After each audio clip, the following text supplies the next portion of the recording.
وَنَمْنَعَكُم مِّنَ الْمُؤْمِنِينَ، اور ہم نے تمہیں مومنین سے، ایمان والوں سے بچایا۔ یعنی اب جب کافروں کو دیکھتے ہیں کہ ان کو کچھ حصہ ملنے والا ہے اور یہ مسلمانوں پر ان کا پلڑا جو ہے وہ بھاری ہونے والا ہے، تو اب پھر جا کر ان کو کہتے ہیں کافروں کو کہ کیا ہم نے تمہاری حفاظت نہیں کی اور کیا ہم نے تم کو مومنین سے نہیں بچایا۔ اب اس کے بعد قرآن مجید توبہ میں یہ فرماتا ہے، سورۃ التوبہ کی آیت نمبر 56 اور 57 میں فرمایا وَيَحْلِفُونَ بِاللَّهِ إِنَّهُمْ لَمِنْكُمْ، یہ لوگ اللہ کی قسم کھاتے ہیں اور کہتے ہیں کہ ہم تم میں سے ہیں، یعنی ہم مسلمان ہیں، ہم مومن ہیں، ہم تمہاری طرح ہی ایمان لائے ہیں۔ وَمَا هُم مِّنْكُمْ، اللہ پاک فرماتا ہے کہ نہیں، یہ تم میں سے نہیں ہے۔ وَلَٰكِنَّهُمْ قَوْمٌ يَفْرَقُونَ، لیکن یہ وہ لوگ ہیں کہ جو ڈرپوک ہیں، یفرقون، تھوڑ دل ہیں، چھوٹے دل کے لوگ ہیں، بزدل ہیں۔ تو فرمایا کہ یہ وہ لوگ ہیں لو یجدون ملجأ او مغارات او مدخلا ولوا الیہ وہم یجمحون، فرمایا کہ اگر یہ لوگ ملجا پاتے یعنی پناہ گاہ پاتے اور مغارات، کوئی غار ان کو مل جاتی، یا مدخل یا کوئی چھپنے کی جگہ یا گھس بیٹھنے کی جگہ ان کو مل جائے، تو فرمایا کہ یہ اس کی طرف دوڑ پڑیں، لولوا الیہ وہم یجمحون، اور رکے بغیر دوڑتے رہیں۔ یعنی یہ اتنے بزدل لوگ ہیں کہ ان کو کوئی ٹھکانہ مل جائے چھپنے کا، کوئی غار ان کو مل جائے، کوئی پناہ گاہ ان کو مل جائے اور گھس بیٹھنے کی کوئی جگہ ان کو مل جائے، تو یہ دوڑ کر جا کر اس میں چھپ کر بیٹھ جائیں گے۔ لیکن ایمان والوں کا تو یہ رویہ نہیں ہوتا، ان کا تو یہ کردار نہیں ہوتا، جبکہ یہ اللہ کی قسمیں کھا کر مسلمانوں اور مومنوں سے کہتے ہیں بھی ہم تم میں سے ہیں، تو اللہ پاک فرماتا ہے کہ نہیں، یہ تم میں سے نہیں ہے۔ اب ایک اور مقام دیکھتے ہیں، سورۃ النساء میں یہ فرمایا الم تر الی الذین قیل لهم کفوا ایدیکم، کیا تو نے نہیں دیکھا ان لوگوں کو کہ جنہیں کہا گیا ہے کہ اپنے ہاتھوں کو روکے رکھیں۔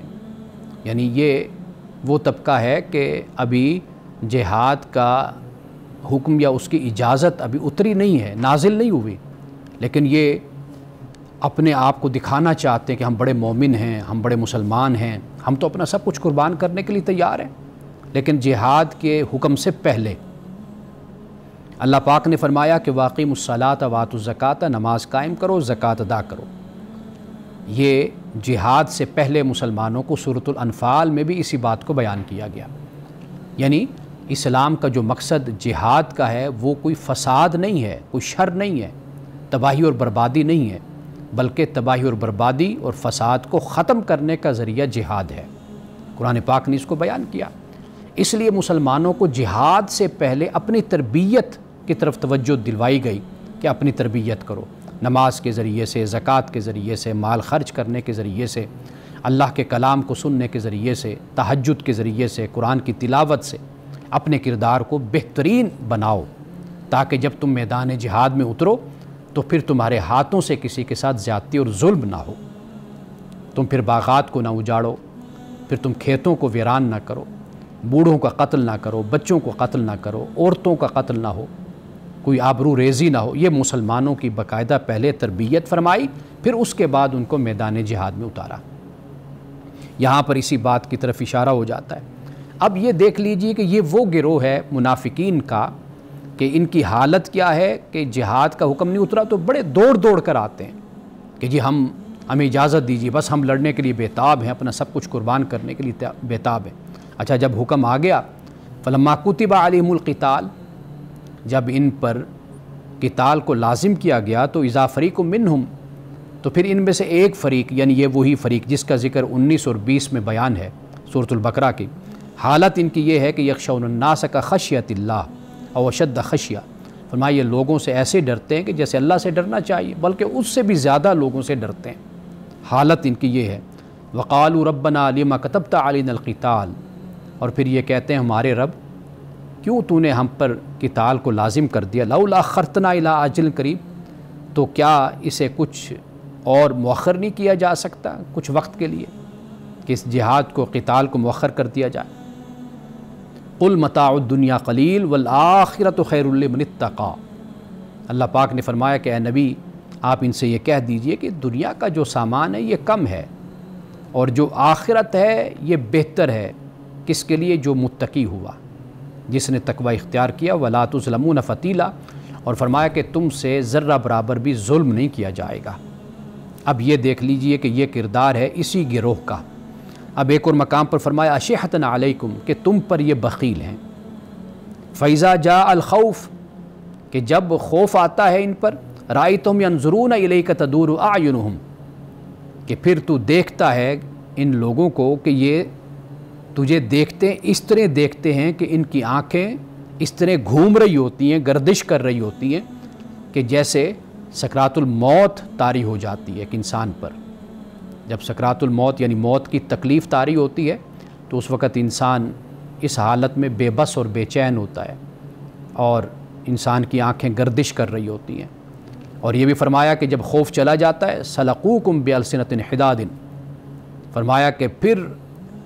مال اور دولت کی وجہ سے جب خوف چلا جاتا ہے تو پھر ان کی زبانیں تمہارے بارے میں لمبی ہو جاتی ہیں، یعنی پھر لالچ اور حرص اور طمع یہ اتنا زیادہ ہوتا ہے کہ بس سمیٹ لیں سب کچھ ہمارے پاس آ جائے۔ جیسے نعوذ باللہ رسول اللہ صلی اللہ علیہ وسلم کی ذات اقدس پر اعتراض کہ آپ مال کی تقسیم میں انصاف کیجئے، رسول اللہ نے فرمایا ظالم، مجھ سے بڑھ کر بھی کوئی انصاف کرے گا؟ میں اللہ کا نبی اور اللہ کا رسول ہوں۔ تو یہ ان آیات میں اللہ سبحانہ و تعالیٰ نے اسی بات کو بیان فرمایا۔ ایسے اور بھی مقامات قرآن مجید میں ہیں کہ جہاں سے ہمیں یہ معلوم ہو جاتا ہے کہ یہ لوگ ایسے لوگ تھے کہ جو بری صفات تھی وہ ان میں پیدا ہوئی نفاق کی وجہ سے۔ اور یہ نفاق کون سا تھا؟ یہ نفاق اعتقادی تھا، اس پر ہم پہلے بات کر چکے ہیں۔ یعنی ان میں نفاق یہ تھا کہ رسول اللہ صلی اللہ علیہ وسلم جب مدینہ تشریف لائے تو یہ وہ گروہ تھا کہ جس نے رسول اللہ صلی اللہ علیہ وسلم پر ایمان لانے کا ظاہری طور پر اعلان تو کیا لیکن قلبی طور پر نہیں تسلیم کیا، دلی طور پر تسلیم نہیں کیا۔ تو اللہ سبحانہ و تعالیٰ نے پھر ان کے نفاق کو واضح کر دیا۔ یعنی جو مسجد ضرار تعمیر کرنے والے تھے، بنانے والے تھے، قرآن پاک نے اس کو مسجد ضرار کہا، یعنی نقصان دینے والی، مسلمانوں میں رخنہ پیدا کرنے والی مسجد۔ تو اس کے تقریباً کوئی 12 منافقین تھے جنہوں نے وہ تعمیر کی تھی، ان کا ذکر تاریخ کی کتابوں میں، سیرت کی کتابوں میں موجود ہے۔ تو یہ وہ طبقہ تھا کہ جس کا ذکر اللہ سبحانہ و تعالیٰ نے آیت نمبر 19 اور 20 میں کیا ہے۔ ناظرین کرام، گفتگو کا سلسلہ جاری ہے، ایک وقفہ لیتے ہیں، وقفے کے بعد ملتے ہیں۔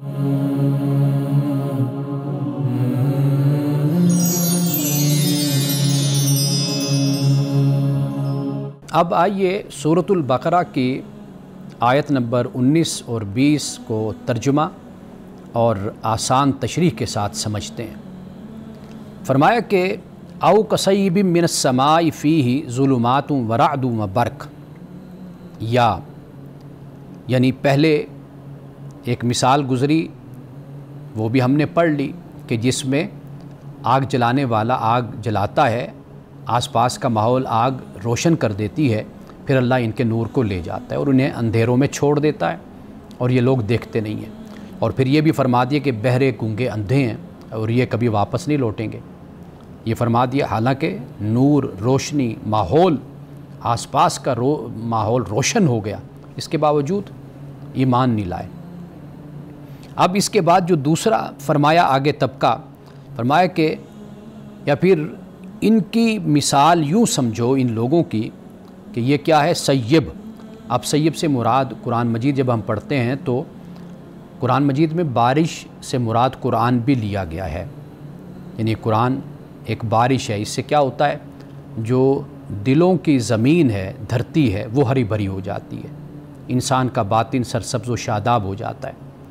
وہ دل جو ویران ہوتے ہیں وہ آباد ہو جاتے ہیں، اور وہ لوگ کہ جو پیاسے ہوتے ہیں حق کے، حقانیت کے اور اچھی باتوں کے،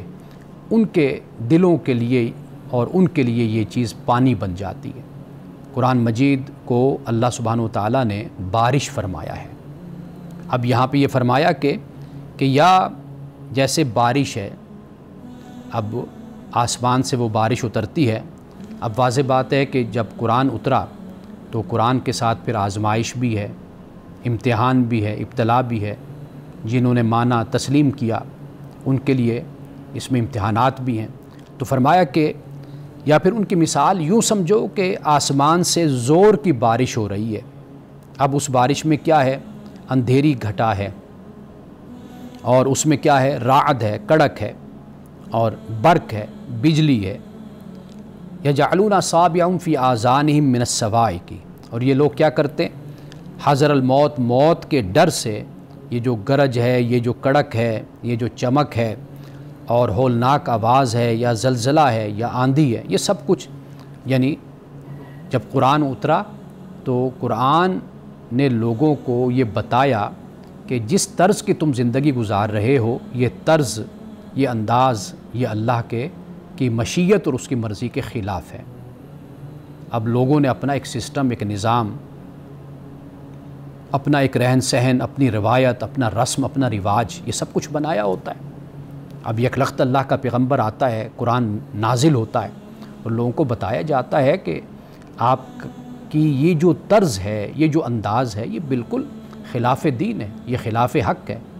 اللہ کی مشیت اور مرضی کے خلاف ہے. تو اب ان کے لیے پریشانی تو ہے. قرآن پاک اسی بات کو یہاں بیان کر رہا ہے. ایک طبقہ وہ ہوتا ہے، اور ایک نفوس قدسیہ اور سلیم الفطرت لوگ وہ ہوتے ہیں کہ جو حق کی آواز پر لبیک کہتے ہیں، تیار ہو جاتے ہیں، وہ اپنا تن من دھن سب کچھ قربان کر دیتے ہیں. ایک طبقہ وہ بھی ہوتا ہے کہ جس کی حالت یہ ہوتی ہے کہ وہ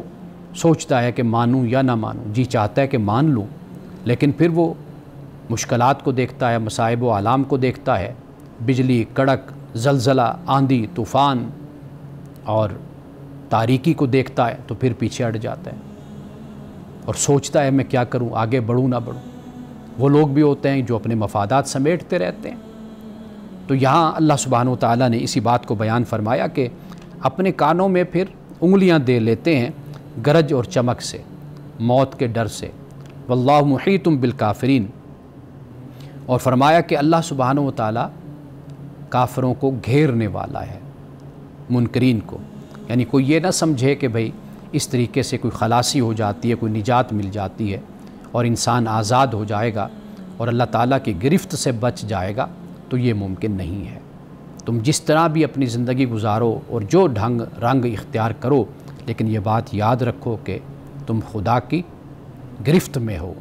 تم خدا کے حصار میں ہو، اس کے احاطے میں ہو، وہاں سے تم کبھی نہیں نکل سکتے. اب دیکھیے اس کے بعد یہ فرمایا کہ یکاد البرق یخطف ابصارہم، قریب ہے کہ بجلی کی چمک ان کی آنکھوں کو اچک کر لے جائے. اب اس کے بعد فرمایا کہ اچک کر لے جائے، لیکن اچک کر لے کر جاتی نہیں ہے. کیوں؟ اس لیے کہ اللہ سبحانہ و تعالیٰ کبھی وقت سے پہلے فیصلہ اپنا صادر نہیں فرماتا. اگر ایک شخص بزدل ہے، ڈرپوک ہے، سوچتا ہے کہ میں آگے بڑھوں نہ بڑھوں، قبول کروں یا نہ کروں، تو وہ اس کیفیت میں بے شک رہے، لیکن ایک مہلت، ایک مدت اس کو دی جاتی ہے. اللہ سبحانہ و تعالیٰ فوری فیصلہ اپنا صادر نہیں فرماتا. تو فرمایا کہ قریب ہے کہ بجلی کی چمک ان کی آنکھوں کو اچک کر لے جائے. کلما اضاء لهم مشوا فیہ، اور جب ذرا کچھ روشنی انہیں محسوس ہوتی ہے تو پھر کیا کرتے ہیں؟ اس میں چلنا شروع کر دیتے ہیں. یعنی وہی معاملات زندگی، جیسے ہم نے پہلے پڑھا ایک شخص کے بارے میں قرآن پاک نے کہا کہ یہ مردہ تھا، تو اللہ پاک نے پھر اپنے نور سے اس کو زندہ کر دیا. پھر یہ چلتا ہے اسی نور کے ساتھ لوگوں میں، یعنی پھر تھوڑی بہت روشنی، امید اور یہ چیز ملتی ہے تو پھر چلنا شروع کر دیتے ہیں. وَإِذَا أَظْلَمَ عَلَيْهِمْ قَامُوا، اور جب ان پر تاریکی چھا جاتی ہے، یعنی تاریکی چھانے سے مراد کوئی مشکل آ گئی، ابتلا آ گیا، مسلمانوں کو دیکھا کہ مسلمان مشکل میں ہیں، مصیبتوں میں ہیں، اللہ کی طرف سے آزمائش میں ہیں، تو پھر کیا کر لیا؟ پھر ٹھہر گئے. اب آگے اللہ پاک نے فرمایا وَلَوْ شَاءَ اللَّهُ لَذَهَبَ بِسَمْعِهِمْ وَأَبْصَارِهِمْ، اگر اللہ چاہتا تو اللہ لے جاتا ان کی سماعت کو اور ان کی بصارت کو. اب یہ وہ بات ہے جو میں پہلے بیان کر چکا، اگر اللہ چاہتا تو، لیکن اللہ انسان کو مہلت دیتا ہے. اس طرح نہیں ہے کہ بھئی اللہ جو مہر لگا دیتا ہے دل پر، یہ اس وقت مہر لگتی ہے کہ جب انسان کی سرکشی اور انسان کی ضد اور اس کی ہٹ دھرمی اپنی انتہا کو پہنچ جاتی ہے، یعنی اس کے پاس اب واپسی کا کوئی راستہ نہیں ہوتا، تو ایسے شخص کے دل پر مہر لگتی ہے. ایسے شخص کی آنکھوں پر پردہ آ جاتا ہے، کانوں پر مہر لگ جاتی ہے۔ لیکن جہاں کچھ بھی رمق باقی ہو، یعنی اس بات کی امید کی جائے کہ یہ شخص ایمان کی طرف آ جائے گا، تو خدا اس کے دل پر مہر نہیں لگاتا۔ اگر اللہ چاہتا تو لے جاتا ان کی سماعت اور بصارت کو، لیکن ان اللہ علی کل شیء قدیر، فرمایا کہ بے شک اللہ ہر شے پر قادر ہے۔ لیکن اللہ ہر شے پر قادر ہے، اس کی قدرت ہے، لیکن خدا کا قانون ہے جو اس کائنات میں نافذ ہے، چل رہا ہے،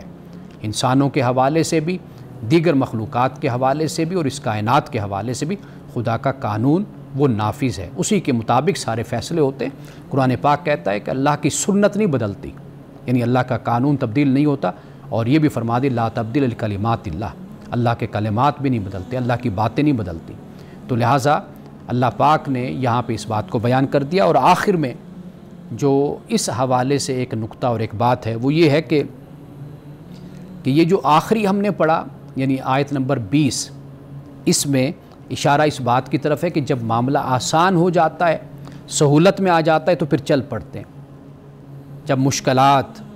پیدا ہو جاتی ہیں یا کوئی احکام ایسے دے دیے جاتے ہیں اللہ کی طرف سے، تو پھر کیا صورت ہوتی ہے؟ وہ احکام کے جو ان کی خواہشات نفس کے خلاف ہیں، ان کی مفادات دنیا کے خلاف ہے، دنیوی منفعت کے خلاف ہے، تو پھر اور یا پھر تعصبات کے خلاف ہے، تو پھر یہ ٹھٹک کر رہ جاتے ہیں، وہیں پر کھڑے ہو جاتے ہیں۔ اب یہ دیکھ لیجئے کہ یہ وہ طبقہ ہے کہ جو آخرت پہ دنیا کو ترجیح دیتا ہے، آخرت پہ دنیا کو ترجیح دیتا ہے۔ تو یہ وہ طبقہ ہے کہ قرآن پاک نے اس کا بیان کر دیا کہ یعنی جب مشکلات ہوں جو صحابہ کی زندگی میں آتی رہی، یا پھر مشکلات کے علاوہ خدا کے احکام، چونکہ دل سے قبول نہیں کیا نا، تو اس لیے احکام کی طرف رجحان نہیں ہے، ان میں سختی ہے، ان میں نرمی ہے، کچھ بھی ہے اس کو قبول نہیں کرنا، کیونکہ تن آسانی ہے، اپنے مفادات ہیں، نفس پرستی ہے، یا پھر یہ صورتحال ہے کہ تعصبات ہیں، وہ جو تعصبات اپنے ماضی کے، خاندان کے، قبیلے کے ہیں، وہ ساتھ ساتھ چل رہے ہیں، تو یہ سچائی کو قبول کرنے میں رکاوٹ بنتے ہیں، تو کھڑے ہو جاتے ہیں۔ کہیں کوئی سہولت آسانی نظر آتی ہے تو پھر چلنا شروع ہو جاتے ہیں۔ تو ناظرین کرام، یہاں پہ ان تین گروہوں کا ذکر مکمل ہو جاتا ہے، مومنین کا یعنی متقین کا ایک گروہ، اور پھر دوسرا گروہ کفار کا، تیسرا گروہ یہ منافقین کا۔ تو انشاءاللہ باقی کل ہم اس پر تفصیل سے بات کریں گے، یعنی قرآن مجید کی روشنی میں۔ ابھی ہم ایک وقفہ لیتے ہیں، تو وقفے کے بعد آپ کے سوالات پہ ہم بات کریں گے۔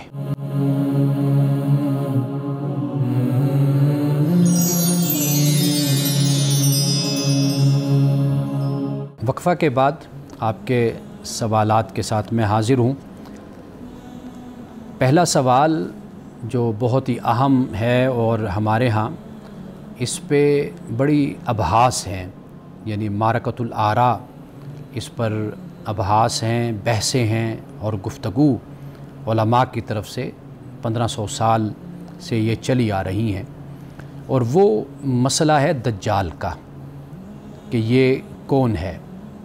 میں چاہتا ہوں کہ ذرا اس مسئلے پہ میں تفصیل کے ساتھ بات کروں جتنا وقت ہمارے پاس ہے، اگرچہ اس پر جو روایات ہیں ان کی روشنی میں اگر میں بات کروں تو یہ گھنٹوں کی گفتگو بن جاتی ہے، لیکن میں کوشش کرتا ہوں کہ جتنا وقت ہمارے پاس ہے اس میں اختصار کے ساتھ اس کو بیان کروں۔ جیسا کہ میں نے آپ کو بتایا کہ یہ 1500 سال سے 1400-1500 سال سے یہ بحث جاری ہے دجال کے حوالے سے کہ یہ کون ہے، اور احادیث میں، روایات میں جو اس کا ذکر ملتا ہے تو اس کی روشنی میں اور قرآن مجید کے حوالے سے ہمارے ہاں امت میں 3 گروہ یا 3 آراء آپ کہہ لیجئے وہ پائی جاتی ہیں۔ ایک رائے ہے معتزلہ کی، یعنی یہ بھی امت کے ہی علماء ہیں۔ ان کی رائے یہ ہے کہ دجال کا جو نظریہ اور تصور ہے یہ بالکل قرآن کے خلاف ہے، چونکہ قرآن ہمارے لیے میزان ہے، تو لہٰذا دجال کا جو نظریہ ہے، جو بیان کیا گیا ہے روایات میں، وہ بالکل قرآن کے خلاف ہے۔ تو وہ معتزلہ ٹوٹلی دجال کو رد کر دیتے ہیں، اس کے نظریہ دجال کو یا تصور دجال کو۔ دوسرا جو نقطہ نظر ہے وہ یہ ہے کہ دجال یعنی قرآن مجید میں ایسی مثالیں یا روایات میں خاص طور پر جو بیان ہوتی ہیں، اگر ہم ان کو مد نظر رکھیں تو دجال کا جو تصور ہے وہ قرآن کے خلاف نہیں ہے، لیکن جو روایات اس کے حوالے سے بیان کی جاتی ہیں جسے ہم خارق عادت کہتے ہیں، خوارق عادات، یعنی ایک معمول سے ہٹ کر جو اس کو صلاحیت اور طاقت کا ذکر ہمیں روایات میں ملتا ہے، اس پر ایک طبقے نے اختلاف کیا ہے کہ ایسی کوئی چیز بھی دجال کے پاس نہیں ہے، یہ اضافہ ہے روایات میں اور احادیث میں۔ اس کی دلیل وہ یہ دیتے ہیں کہ جیسے قرآن مجید میں جو آیات بینات ہیں یا معجزات ہیں، میریکلز ہیں، وہ اللہ تعالیٰ نے انبیاء اور رسول کو عطا کی ہیں۔ ان کے مقابل جتنے لوگ تھے، جیسے فرعون ہے یا نمرود ہے یا دیگر جو فساق و فجار تھے، پیغمبروں کا انکار کرنے والے تھے، کافر تھے، سرکش تھے، جنہوں نے مقابلہ کیا، اس وقت کے لوگوں نے رسول اللہ کا رسول کا انکار کیا، تو ان کو اس طرح کی کوئی صلاحیت نہیں دی گئی تھی۔ یعنی یہ صلاحیت یا یہ معجزہ، یہ آیات بینات اللہ تعالیٰ نے صرف اپنے پیغمبروں کو عطا کی تھی۔ تو لہٰذا دجال کا بنیادی طور پر تصور موجود ہے، لیکن جو خوارق عادات بیان کی جاتی ہیں اس کا دجال سے کوئی تعلق نہیں ہے۔ یہ خوارق عادات یہ احادیث میں یا روایات میں اس کا اضافہ ہوا ہے۔ تیسرا نقطہ نظر یہ ہے کہ دجال بھی ایک حقیقت ہے، اور پھر اس کے ساتھ جو خوارق عادات ہیں ان کی بھی ایک حقیقت ہے۔ اس کا استنباط وہ قرآن سے یہ لیتے ہیں کہ جس طرح جادوگر تھے حضرت موسیٰ علیہ السلام کے زمانے میں اور انہوں نے جادو دکھایا تھا، اب وہ سارے کے سارے کافر تھے، یعنی ابھی انہوں نے اسلام قبول نہیں کیا تھا، مسلمان نہیں تھے، وہ پیغمبر بھی نہیں تھے، لیکن انہوں نے ایک خارق عادت کہہ لیجئے، انہوں نے وہ جادو اور دھوکہ جو بھی ہے وہ انہوں نے دکھایا تھا۔ تو لہٰذا یہ طاقت بھی غیر نبی کو یا مقابلہ کرنے والے کو سرکش کے پاس ہو سکتی ہے۔ تو لہٰذا وہ یہ کہتے ہیں کہ جو دجال کے پاس ہیں، یعنی مثال کے طور پر جو یہ تیسرا نظریہ ہے، میں اس سے کسی حد تک اتفاق کرتا ہوں، لیکن میں یہ سمجھتا ہوں کہ یہ سمبولک لینگویج میں رسول اللہ صلی اللہ علیہ وسلم نے ان باتوں کو بیان فرمایا، یعنی دجال کے حوالے سے۔ وہ کیا ہے؟ یعنی دجال کے پاس کیا اختیارات ہوں گے؟ مثال کے طور پر بارش برسانا۔ آج یہ کون سی ایسی بات ہے کہ ہم یہ کہیں کہ بھئی کوئی بارش نہیں برسا سکتا؟ دوسری بات جو ہے جنت جہنم بھی ہے، یعنی لوگوں نے اسی زمین پر ہی جنت بھی بنائی ہے اور اسی زمین پر جہنم بھی انہوں نے، یعنی جو ان کو ماننے والا ہے، ان سے اتفاق کرنے والا ہے، ان کے نظام سے، ان کے نظریے سے، انہوں نے اس کے ساتھ اچھا سلوک کیا، زمین پر ہی اس کو جنت بنا کر دے دی، اور جنہوں نے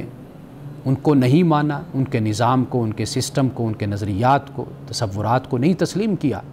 تو انہوں نے اسی زمین کو ان کے لیے جہنم بھی بنا دیا۔ اسی طرح مردہ زندہ کرنا، یہ بھی ہم دیکھتے ہیں، اور اس کے علاوہ پوری دنیا کا چکر جو دجال لگائے گا، اب یہ چکر لگانا دنیا، یہ کون سا کوئی اتنا بڑا کام رہ گیا ہے کہ ہم یہ سمجھیں کہ یہ خارق عادت ہے۔ اچھا، اسی طرح تیز رفتار سفر، اب آج ہم جہاز میں بیٹھتے ہیں، کسی دنیا کے کسی بھی ملک میں پہنچ جاتے ہیں، اب اس سے بھی زیادہ تیز سفر آنے والا ہے کہ جب آپ یہاں سے اگر امریکہ بھی جانا چاہیں گے، 1 گھنٹے کے اندر اندر آپ امریکہ پہنچ جائیں گے۔ کتنی تیز ٹرینیں اس وقت چل رہی ہیں، تو لہٰذا یہ بھی ہمارے سامنے صورت پیدا ہو جاتی ہے۔ آواز کا پہنچانا، اب میں بیٹھا یہاں پر آپ سے بات کر رہا ہوں، میری آواز پاکستان سے باہر ساری دنیا میں جا رہی ہے، لوگ مجھے سن رہے ہیں۔ تو لہٰذا اب یہ باتیں ایسی ہیں کہ ہم جب اپنے زمانے پر یا آنے والے زمانے پر غور کریں، توجہ کریں، تو یہ کوئی ایسی انہونی باتیں نہیں ہیں، کوئی عجیب باتیں نہیں ہیں، یا ایسی کوئی محالات میں سے یہ نہیں ہے کہ یہ وقوع پذیر نہیں ہو سکتی۔ تو لہٰذا میرا ذاتی جو نقطہ نظر ہے، خیال ہے، وہ یہی ہے، لیکن رسول اللہ صلی اللہ علیہ وسلم نے ان میں جو کچھ بھی بیان فرمایا ہے، یہ در حقیقت آنے والے زمانے، ان کی خبر رسول اللہ صلی اللہ علیہ وسلم نے یہ دی ہے۔ اور آپ یہ بھی دیکھتے ہیں، جانتے ہیں کہ دجال، یہ احادیث میں ہم پڑھتے ہیں صحابہ کرام رضوان اللہ تعالی علیہم اجمعین نے، کہ جیسے ایک شخص تھا، اس کے بارے میں یہ مسلم میں بیان ہے کہ حضرت جابر رضی اللہ تعالیٰ عنہ نے اسے بیان کیا، رسول اللہ نے اس کے بارے میں یہ نہیں کہا کہ وہ دجال نہیں ہے، یعنی وہ کیا کرتا تھا، لوگوں کو کہانت سکھاتا تھا اور کاہن لوگوں کو بناتا تھا، یعنی مستقبل کے بارے میں خبریں جاننا اور اس طرح کے اٹکل پچو اور اندازے، اور یہ ایک علم اس نے اس کو رواج دیا اور لوگوں کو اس کی تعلیم دی۔ اس کو صحابہ نے اس کو دجال کا، یعنی دجال کا مطلب ہے بہت زیادہ جھوٹ بولنے والا۔ تو لہٰذا یہ 1500 سال سے جب ہم حدیثوں میں دیکھتے ہیں، جو جس حالت میں ایک فرد ہے یا ایک قوم ہے یا ایک زمانہ ہے، اس کو رسول اللہ صلی اللہ علیہ وسلم نے اس کو دجال فرمایا۔ اسی موضوع پہ ہم مزید بھی گفتگو کرتے ہیں، لیکن ایک وقفے کے بعد۔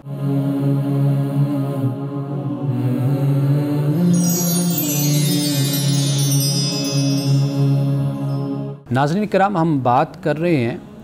دجال کے حوالے سے کہ یہ تصور دجال کیا ہے۔ میں نے وقفے پہ جانے سے پہلے آپ کو علماء کرام کے 3 نقطہ نظر آراء میں نے آپ کے سامنے رکھی ہے، اور میں نے یہ بھی عرض کیا ہے کہ یہ جو تیسری رائے ہے، میں اس حوالے سے متفق ہوں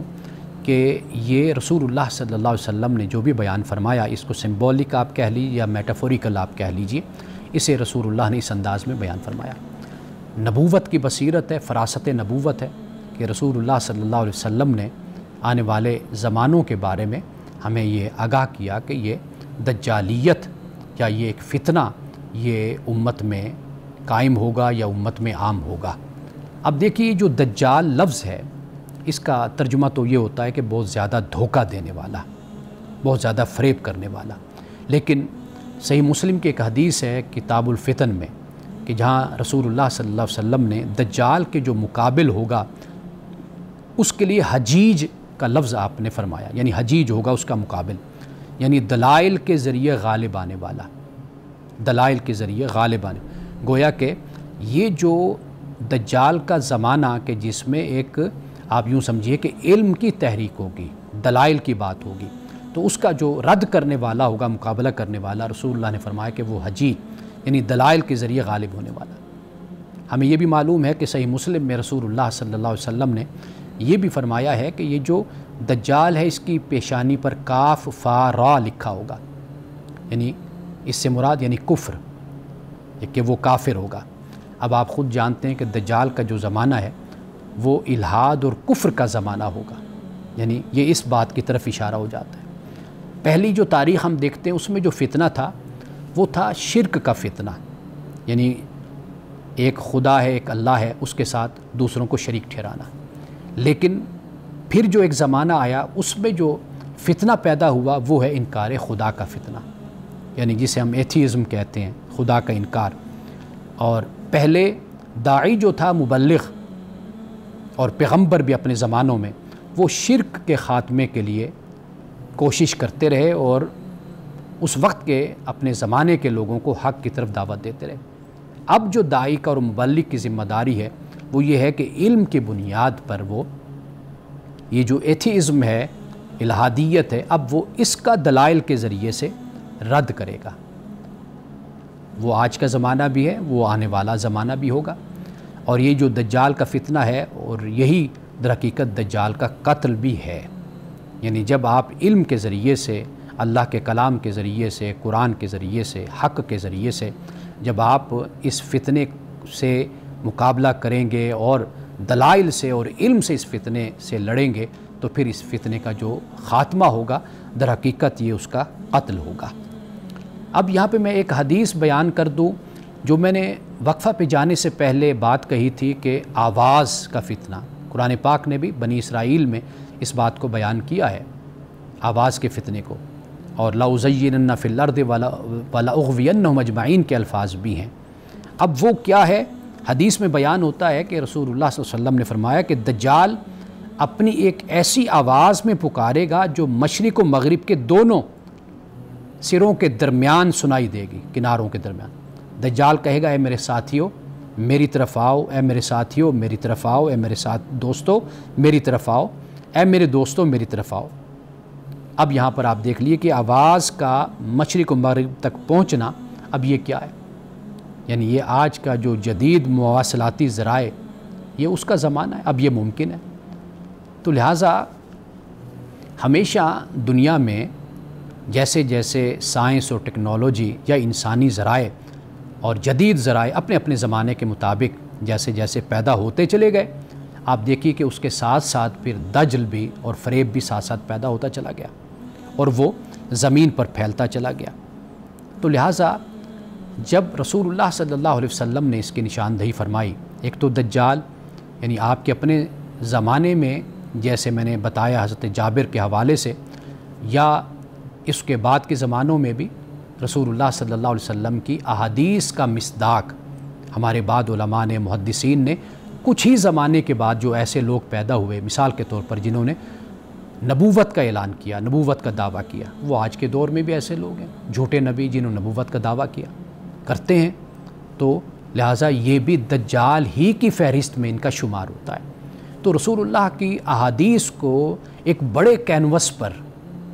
دیکھنے کی ضرورت ہے کہ جس سے ہمیں اندازہ ہو، ہمیں معلوم ہو کہ رسول اللہ صلی اللہ علیہ وسلم نے جب یہ فرمایا تھا تو آپ نے قیامت تک جتنے زمانے آنے والے ہیں ان میں پھر جدید زمانے بھی ہیں، سائنس کے، پھر ٹیکنالوجی کے زمانے بھی ہیں، یہ سارے زمانے اس کے اندر موجود ہیں۔ ابھی تو ہم جو دیکھ رہے ہیں ابھی تو اس سے بھی آگے بہت کچھ ہونا ہے، یعنی AI کا زمانہ ہے، ہم یہ آج دیکھ رہے ہیں، روبوٹ کا وقت اور زمانہ آ چکا ہے، وہ ہم دیکھ رہے ہیں۔ اب اس کے بعد اگر کوئی ایسی بات جو رسول اللہ نے فرمائی جو ہمیں آج سمجھ نہیں آ رہی تو ممکن ہے کہ اس کا مصداق ہمیں آنے والے زمانوں میں ہماری اولادوں اور ہماری نسلیں جا کر اس کو دیکھیں۔ تو لہٰذا رسول اللہ صلی اللہ علیہ وسلم سے منسوب جو روایات یا جو احادیث بیان کی جاتی ہیں تو ان کو ہم رد نہیں کر سکتے، لیکن ہم سمبولک یا میٹافوریکل لینگویج میں اگر ہم ان کو سمجھنا چاہیں تو وہ بہت ہی اچھے طریقے سے ہمیں اپنے زمانے کے لحاظ سے اور آنے والے زمانوں کے لحاظ سے ہم سمجھ سکتے ہیں، اور یہ اتنا مشکل نہیں ہے۔ ناظرین کرام، یہ ایک آپ کا سوال تھا اور میں نے چاہا کہ میں ذرا تفصیل کے ساتھ اس کو بیان کر دوں۔ ہاں، آخری بات یہ بھی احادیث میں آتا ہے کہ اس کی ایک آنکھ ہوگی، اس کی ایک آنکھ ہوگی۔ یہ بھی آپ فوٹو بھی دیکھتے ہیں ہمارے ہاں، ویڈیوز کوئی جب اپنی شیئر کرتا ہے یا ڈاؤن لوڈ اپنا لگاتا ہے یوٹیوب پر یا کسی جگہ پر، تو وہ ہم نے دیکھا ہے کہ وہ ایک آنکھ والی تصویر لگائی ہوتی ہے۔ اب یہ بھی ایک سمبولک لینگویج ہے، اس کو اس طریقے سے ہم سمجھ سکتے ہیں کہ اس سے مراد کیا ہے؟ اس سے مراد یہ ہے کہ مادی ترقی یک طرفہ۔ آپ دیکھ لیجئے، یہ بھی دجالیت ہے، یہ بھی فتنہ ہے کہ ہمارے ہاں یہ نظریہ، یہ عقیدہ، یہ سوچ موجود ہے، بس دنیا ہی دنیا ہے، آخرت کچھ نہیں، یک طرفہ سوچ ہو جاتی ہے۔ اسی طرح آپ دیکھیے کہ روحانیت کا، باطن کا انکار کر دیا جاتا ہے، صرف جسم کی بات کی جاتی ہے، مادیت کی بات کی جاتی ہے۔ تو یہ جو ایک آنکھ کی بات ہے، یہ اصل میں وہ جو ایک یک طرفہ سوچ ہے، یک طرفہ عقیدہ اور نظریہ ہے جو بالکل اسلام کے مقابل ہے۔ اللہ تعالیٰ نے حضرت آدم سے لے کر رسول اللہ صلی اللہ علیہ وسلم تک جو دین بھیجا، یہ بالکل اس کے مقابل، یعنی آپ اس کو یوں سمجھ لیجئے کہ دجالی فتنہ یہ کہ انسان کا جو فوکس ہے وہ یہ کائنات بن جائے بس، یعنی خدا سے انسان کی توجہ کو ہٹا کر اس کائنات پر، اس زمین پر، دولت پر، مال پر اور بس اسی محسوسات کی دنیا پر ہی بس انسان کو لگا دیا جائے، اور جو اصل دنیا ہے، جو اس دنیا کے بعد ہے، اس سے انسان کی توجہ کو ہٹا دیا جائے۔ در حقیقت یہی